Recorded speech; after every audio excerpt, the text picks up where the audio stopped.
Your Daily 180, 180 seconds of pure Bible study. What is God's Word worth to you? How much are you willing to invest in knowing God's Word? We're looking at Psalm 119, which is an exaltation of the greatness of God's Word. What are you willing to put into the study of God's Word? The Hebrews writer would write in Hebrews chapter 11 and verse number 6 that without faith it is impossible to please Him. For those who come to God must believe that He is, now get this, and that He is a rewarder of those who diligently seek Him. Are you so interested in God's Word that you're willing to diligently seek Him?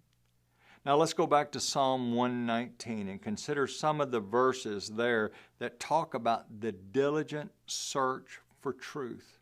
Consider verse number 62. At midnight I will rise to give thanks to you because of your righteous judgments. Isn't that a beautiful thought? What motivates him? I know your word. I know how righteous you are and how good you are, Lord. Consider verse number 82.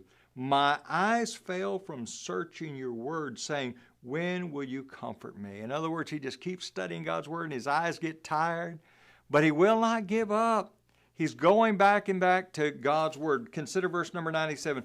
Oh, how I love your law. It is my meditation all the day. Now, this is a rather interesting thing and rather convicting. How much time do we really spend, number one, reading God's Word, and number two, thinking about God's Word? You see, we need to study God's Word, but part of that involves just thinking about it, meditating on it. And as we meditate on God's Word, we begin to make that application to our life.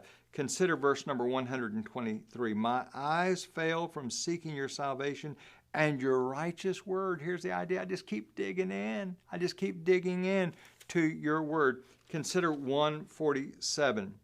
I rise before the dawning of the morning and cry for help. I hope in your word. Look at verse number 148. My eyes are awake through the night watches that I may meditate on your word.